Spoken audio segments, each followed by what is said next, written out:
స్వాగతం. ప్రస్తుతానికి మనం జనజాతర ప్రాంగణ సభలో ఉన్నారు. ఇక్కడ అందరు కాంగ్రెస్ కార్యకర్తలు రావడం జరిగింది. సో ఇంతకుముందు కేసీఆర్ పాలన ఎట్లా ఉంది, ఇప్పుడు ఉన్నటువంటి రేవంత్ రెడ్డి పాలన ఎట్లా ఉంది. సో నిన్న మొన్న కేసీఆర్ గారు నల్గొండ కానీ కరీంనగర్ కానీ పోయి రైతులను ఇబ్బంది పెడుతున్నాడని రేవంత్ రెడ్డి ప్రభుత్వం మీద ఆరోపణలు చేయడం జరిగింది. దాని విషయం మాట్లాడడానికి పెద్దలు ఇక్కడ ఉన్నారు. సో ఒకసారి అడిగి తెలుసుకుందాం. సో ఎట్లా ఉంది సార్ కేసీఆర్ పాలన, రేవంత్ రెడ్డి పాలన? మేము హుజూర్నగర్ నియోజకవర్గం నుంచి ఉత్తర యువసేనలో వచ్చినామండి హైదరాబాద్తో కూడా మీటింగ్కి. 10 సంవత్సరాలు మరి కేసీఆర్ పాలన మరి ఒక దోపిడీ రాజ్యం లెక్క, దొంగల రాజ్యం లెక్క, ప్రతి దాంట్లో ఎక్కడ ఏలుపెట్టినా కానీ మరి కుంభకోణాలతోనే వాళ్ళు 10 ఏళ్ళు ఈ యొక్క అధికారాన్ని నడిపినట్లుగా కనిపిస్తూ ఉన్నది.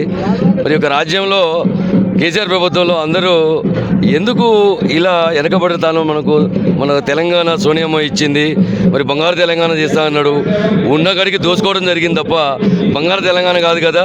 ఇలా చిల్లి గవ్వ కూడా లేకుండా ఖజానా ఖాళీ చేసి దోసుకొని అవతల పడ్డ పోయినాం చూస్తూ ఉన్నాము. మరి రేవంత్ రెడ్డి గారి పాలనలో సోనియా గాంధీ మరి ఆధ్వర్యంలో ఈ మన కాంగ్రెస్ ప్రభుత్వం అధికారంలోకి వచ్చిన తర్వాత 6 గ్యారెంటీల్లో ఇప్పటికే మరి 4 గ్యారెంటీలు కంప్లీట్ చేసి ఉన్నాము.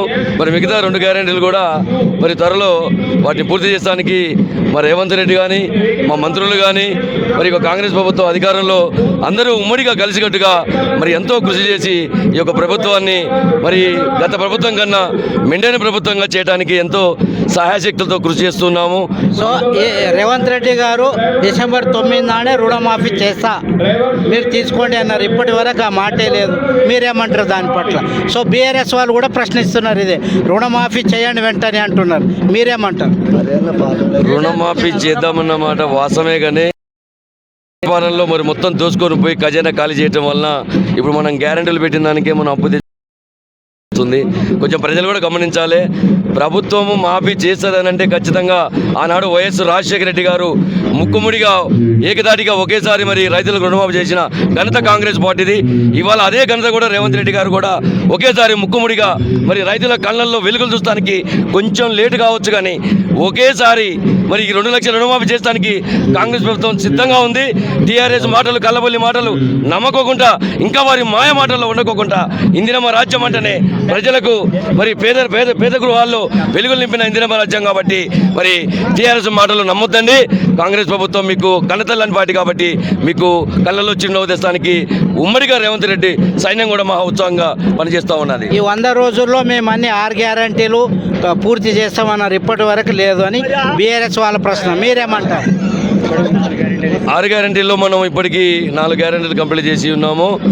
మరి బడ్జెట్ ప్రాబ్లం వల్ల మేడిగడ్డ గడ్డి వీళ్ళు 1 లక్షల కోట్లు దోచుకొని తినడం వల్ల ఈ గ్యారెంటీలు వాళ్ళు కొత్త ప్రభుత్వం చేతుల్లో పెట్టిన ప్రభుత్వాన్ని ఒమ్ము చేసి ఇవాళ ఈ ప్రభుత్వం వచ్చేటానికి మొత్తం కూడా దోచుకొని తిని మరి అప్పులపాలు చేసి 5-6 లక్షల కోట్ల అప్పులపాలు మిగిల్చిపోయినటువంటి ఘనత కేసీఆర్ గారిది. మరలా ఈ అప్పుల్ని మేము గట్టిని చేసుకుంటూ రేవంత్ రెడ్డి గారి రాజ్యంలో మరి మంత్రులంతా ఉమ్మడిగా ఉండి ఈ యొక్క 6 గ్యారెంటీలు కూడా పూర్తి చేయడానికి కొంత సమయం లేట్ అయింది, కానీ ప్రజలను గమనించండి. 6 గ్యారెంటీలు కంప్లీట్ చేస్తాం, రైతు రుణమాఫీలు చేస్తాం, పేదవాళ్ళ కళ్ళలో చిరునవ్వులు ఖచ్చితంగా చూస్తామని మీకు మనం సభముఖంగా తెలియజేస్తున్నాము. ఇప్పుడు రైతు బంధు కేసీఆర్ ఉన్నప్పుడు మొత్తం అన్లిమిటెడ్గా వేసేవారు, టైంకి వేసేవారు. సో రేవంత్ రెడ్డి ప్రభుత్వం ఎందుకు వేస్తలేదని బీఆర్ఎస్ వాళ్ళ ప్రశ్న. మీరేమంటారు? ఆ రోజుల్లో కేసీఆర్ గారి ప్రభుత్వంలో మరి అన్లిమిటెడ్గా రైతు బంధు వేసిన మాట వాస్తవమే, కానీ వారికే మరి ఒక 1000 ఎకరాలు 500 ఎకరాలు ఉంది కాబట్టి వారికి ఉపయోగపడుతున్న ఈ పథకానికి మరి హైదరాబాద్ యావత్తు కూడా గుట్టలకి, చెట్లకి, పుట్టలకి వీటన్నిటి కూడా ఒక రిజిస్ట్రేషన్ చేయించుకొని మరి వాళ్ళు ఈ పొలం డబ్బులు వాళ్ళ అకౌంట్లోకి జమకూర్చుకోవడానికి 1000 ఎకరాలు ఉన్న వాళ్ళకు కూడా ఒక నిరుపేదని కనిపెట్టుకోకుండా కూడా ఇలా నిరుపేద స్థానంలోనే ఉన్నాడు. 1000 ఎకరాలు ఉన్న వాళ్ళు 1000 ఎకరాలకు తగ్గట్టే డబ్బులు తీసుకుని ఇలా భూస్వాములు అయి ఉన్నారు. పేదవాన్ని వెనకబడే తరుణాన్ని అదే మనకు కనిపిస్తూనే ఉన్నది. దయచేసి కేసీఆర్ చేసిన అవినీతి పాలనకి రేవంత్ రెడ్డి గారు ఎందుకు వేస్తలేరు అనేది వాళ్ళ ప్రశ్న. రేవంత్ రెడ్డి గారు కూడా మంచి ఆలోచనలు ఉండి నిరుపేదకు ఈ పథకం లబ్ధి పొందాలని కనీసం ఇప్పటి వరకు 5 ఎకరాలు కూడా అయినటువంటి పరిస్థితి అని వాళ్ళు 4 ఎకరాల వరకు ఇప్పుడు వేసి ఉన్నారు రేవంత్ రెడ్డి గారి ప్రభుత్వం. ఇక ఇప్పుడు 4 వరకు కంప్లీట్ చేశాము. 5 ఎకరాల వరకు లిమిటెడ్ పెట్టేసి మరి పేదల వాళ్ళకి మాత్రమే లబ్ధి పొందే విషయంగా ఈ యొక్క ప్రభుత్వం మరి ముందడుగు 5 ఎకరాల వరకు వేస్తామని ఆచితూచి ముందుకు అడుగులు వేయడం జరుగుతుంది. ఇప్పుడు నిన్న కరీంనగర్లో, మొన్న నల్గొండలో కేసీఆర్ పోయి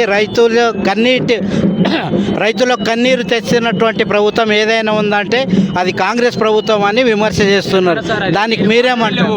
వాటర్ లేవు, వానకాలం నీళ్ళు లేవు, యాసంగి నీళ్ళు లేవు, 20 లక్షల ఎకరాలు ఎండిపోయినాయంటే నువ్వు ఉన్నప్పుడే నీళ్ళే లేవు. మేము గెలిచినకు వాటర్ ఆడడానికి వచ్చినాయి, వానలు పడా ఆకష్టమైన వానలకు మాకు ప్రభుత్వం కలపడం పద్ధతి కాదు. కేసీఆర్కి ఎండిపోయినా చూపిస్తుడు, ఎండిపోయిన నీళ్ళున్నప్పుడు 10 సంవత్సరాలు నువ్వు పరిపాలించినవే, ఆ ఎకరాలు ఎండిపోయిన అప్పుడు మీకు చూపించలేదుగా. ఆ పరిపాలన రేవంత్ రెడ్డి చూపించాడు. ఆయన ఉన్నప్పుడు పచ్చగా ఉండేదంటే మొత్తం వండించేవారు. పచ్చగా ఉన్నాయి సారు, వైఎస్ఆర్ రాజశేఖర్ ఉన్న కూడా పచ్చగా ఉన్నాయి. ఇప్పుడు ఈయన పోయినాక నీళ్ళు పోయినాయి, వానకాలం నీళ్ళు ఉన్నాయండి. అసలు కేసీఆర్ మాట్లాడే పద్ధతి కూడా కాదు. ఆంధ్ర వాళ్ళ కుమ్మక్కై కేసీఆర్ డ్యాముని ఖాళీ చేసింది కేసీఆర్ గారు. మరి గత వానకాలంలో కేసీఆర్ ప్రభుత్వం ఉన్నది. మరి కేసీఆర్ ప్రభుత్వంలో వానలు ఎక్కడున్నాయి? భూములు ఎండిపోయినాయి. ఏసంగా అంటే కాంగ్రెస్ ప్రభుత్వం వచ్చింది.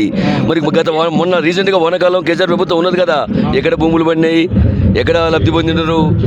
తీసాపచ్చి పైసలు మొత్తం ఎడిగడ్డ పెడితివి, అది కుంగిపోయి ఏమైనది? లక్షల కోట్లు ఆగం చేతివి. ఆంధ్రలో జగనానికి పొత్తు పెట్టుకొని ఉన్న డ్యాముల నీళ్ళు మొత్తం కాజేతివి, డ్యాములో నీళ్ళు లేకుండా చేతివి, రైతులు ఎండగడితివి. 6 వాగ్దానాలు చేసిరా, ఇల్లేమో డబల్ బెడ్రూమ్ ఇస్తానండు, అది ఇచ్చిడా? 3 ఎకరాలు అవన్నీ ఈ లేదనే కేసీఆర్ ఊడగొట్టింది. 5 సంవత్సరాలు చేసి నువ్వే వెళ్ళిపోయాను.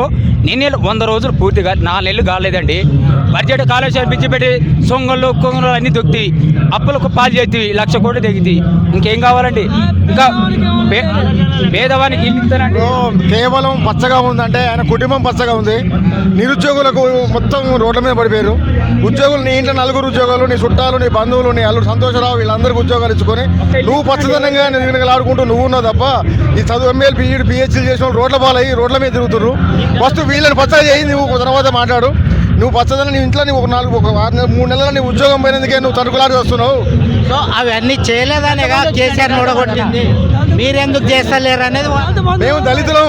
నువ్వు దళిత బంధు ఎంతమందికి ఇచ్చినావు? దళిత బంధు ఎవరికైనా ఇచ్చినావా? ఎవరికి ఇచ్చినావు? నీ కొట్టంగాళ్ళకి, నీ ఎమ్మడి తిరిగేట వాళ్ళకి, నీ ఒత్తాసు పలిగేట వాళ్ళకి, నీలాంటి నీ చెంచగాళ్ళకే ఇచ్చినావు తప్ప మా అలాంటి వాడికి ఎవరికి ఇవ్వలేగా. మేమంతా దళితులమే. దళితులకు ఏమి ఇచ్చినావు? 3 ఎకరాల పొలం అన్నావు, ఏడిపోయింది 3 ఎకరాల పొలం. ఏం చేసినావు నువ్వు అని చెప్పేసి మేము నిలదీస్తున్నాం. అండి ఆయన మాట్లాడే నైతిక హక్కు లేదు అని చెప్తున్నాం. ఆయన ఏమైనా ఆయన పదవి ఊడిపోయింది, ఆయన ఉద్యోగం ఊడిపోయింది, అల్లుని ఉద్యోగం ఊడిపోయింది, బిడ్డ ఉద్యోగం ఊడిపోయింది. ఇలా బిడ్డని అవినీతికి పాల్పడి బిడ్డ జైలు పాలయ్యి ఉంది. ఆయన మాట్లాడడం లేదు. పెద్ద మనిషి మాట్లాడు సార్. ఆయన ఏమి చేయలే మాకు. లోన్లు లోన్లే మాపు కాలే, ఇల్లు ఇళ్ళేం ఇవ్వలే. రైతు బంధువులు కాయించిండు, రైతు బంధు ఉన్నోడే తెంగిండు, వాళ్ళ పాటోడే తెంగిండు. మాకు ఏం సాయం అయింది? ఏం సాయం కాలే. అది ఉన్నప్పటి నుంచే వాళ్ళు లేవు. కాదు, కాంగ్రెస్ ప్రభుత్వం వచ్చింది, కరువు తెచ్చిందని వాళ్ళు 10 ఏళ్ళ సంది పోయింది, మళ్ళీ సగం తల్లి వచ్చింది. 5 కాలం అయింది కాకపోతే పోయి మొన్నే వచ్చే ఇంత కాలం అయితే ఇట్లా సంవత్సరాలు నడిపోయి 4 రోజులు నడిపోయాడు. 2 నెలలు 3 నెలలు అయింది. 4 నెలలే అప్పుడే కాలం వస్తుంది, వాళ్ళు పుడితే టైం లేదా? 10 ఏళ్ళ సంది ఏం చేసిండు ఆయన? 10 ఏళ్ళ సంది ఏమో సాయం చేసిండు బీదలకు. డబ్బులు పెట్టి ఎవరికి ఆచిండు, డబ్బులు పెట్టి ఎవరికి వాడు ఉన్నోడే తెంగిండు. ఎవరికి ఏమో సాయం అయింది? అవన్నీ చేయలేదనేగా ఊడగొట్టిర్రు. అవన్నీ చేయలేదని ఊడగొట్టిర్రు. మీరెందుకు చేస్తారు? ఇప్పుడు మేము ఇంత మమ్మల్ని పోటీ పొడిసపోతే ఏం పోయింది? ఆయన మొన్న ఎక్కింది అందుకే పోటీ పొడిచేది. కళ్యాణ లక్ష్మి తులం బంగారం అన్నారు, ఎందుకు ఇస్తలేరని వాళ్ళు అంటున్నారు. ఎలక్షన్ కూడా పడే ఏమి ఇస్తాం తల్లి? ఆయన ఇచ్చిండా? వాళ్ళు 10 సంవత్సరాలు అధికారంలో ఉండి ఇవాళ అధికారం లేకపోవడం వల్ల అధికారం లేని వ్యామోహం కనిపిస్తూనే ఉంది, వాళ్ళ ఆరాటం కనపడుతూనే ఉంది. అధికారం వచ్చి 4 నెలలు నిండా కాలేదు. ఈ కాంగ్రెస్ ప్రభుత్వం ఏం చేసింది, ఏం చేస్తుంది, ఏం చేయబోతుందని ఇలా పితులు గాయిస్తున్నారు. 10 ఏళ్ళ అధికారంలో మీరేం పీకినరు? 10 ఏళ్ళు అధికారంలో ఉన్నారు, ఏం పీకినారు? కరెంటు చాలా కరువు ఉందని వాళ్ళు అంటున్నారు, వాస్తవంగా ఉందా? మీ జిల్లాలో ఎట్లా ఉంది? మా జిల్లాలో కరెంటు ఇంతవరకు కొరత లేదు. ఇవన్నీ అపోహాలు సృష్టిస్తున్నారు. మేమే మునగాలం కరెంట్ ఇచ్చినాం అనుకుంటున్నారు. మేము కూడా చూపిస్తూనే ఉన్నాం. మేమే రైతులకు రుణమాఫీ చేస్తానే 10 ఏళ్ళు గప్పాలు తెంగినరు. ఇప్పటిదాకా రుణమాఫీ కాలేదు. మళ్ళీ ఇప్పుడు మేము వచ్చి చేస్తే తప్ప ఇక మీరు చేసేది అయితే ఏమీ లేదు. ఇందిరా ఒకరి తర్వాత ఒకరు జైలుకు పోతారు. బిడ్డ పోయింది, తర్వాత అయ్య పోతాడు, ఇక అల్లుడు పోతాడు, తరుణం వచ్చింది కొడుకు పోతాడు. టీఆర్ఎస్ మొత్తం తీసుకుపోయి బీజేపీలోనో కాంగ్రెస్లోనో విలీనం చేస్తారు. ఇక బిడ్డలారా ఖబర్దారు గుర్తుపెట్టుకోరి, మీ బీఆర్ఎస్ వచ్చేది కాదు, ఇది బట్ట కట్టేది కాదు. తెలంగాణలో పొంద పెడతాం ఖచ్చితంగా. ఈ కాంగ్రెస్ దాన్ని జేకైతే వెలిగేసి ఇంకొక 20 సంవత్సరాల వరకు మీరు భూమి మీదకి వచ్చేది లేదు, బట్ట కట్టేది లేదు. ఎక్కడ మన ఎంపీ కాన్స్టిట్యున్సీ ఏది? ఎంపీ కాన్స్టిట్యూన్సీ మంది నల్గొండ జై వీరారెడ్డి అత్యధిక మెజార్టీతో దక్షిణ భారతదేశంలో 5 లక్షల మెజార్టీతో ఈ యొక్క కాంగ్రెస్ ప్రపంచాన్ని మేము ఖచ్చితంగా చేసి మా జై వీరారెడ్డిని, మేము రఘువీరారెడ్డిని ఖచ్చితంగా భారతదేశ చరిత్రలో 5 లక్షల మెజార్టీతో గెలిపించి మా విజయ డంకా మోగించి ఉత్తమన్న యువ సేవలో ఎగరేసి జెండని 3 రంగుల జెండని రేపాల ఆడించి ఉత్తమనకే ఈ కాంగ్రెస్ పార్టీని అంకితం చేస్తూ ఉంటాం మేము. ఇది ఓర్తు మీడియం.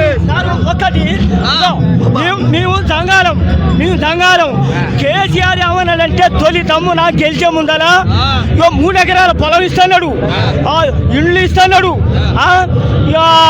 ఇగో చదువుకున్న వాళ్ళు ఇంటికో జాబ్ ఇస్తున్నాడు, ఆ జాబ్ దరిద్రునికి ముఖ్యమంత్రి పదవి ఇస్తున్నాడు. అది లేదు ఇది లేదు, మొత్తం అదొన్న అల్లుళ్ళు కొడుకులు బిడ్డలు దోపిడి రాజ్యం అయిపోయింది. ఒక్క ఇల్లు ఇయ్యాల కేసీఆర్. అవన్నీ ఇలేదని ఓడగొట్టిర్రు. ఇప్పుడు మీరెందుకు ఇస్తలేరని వాళ్ళ మాకు ఉండండి మాకు అయ్యింది ఒక 4 ఏళ్ళు అవుతుంది. అప్పు చేసిండు, అల్లుళ్ళు బిడ్డలు మొత్తం దాటిచ్చిండు, సంపాదించుకుండు.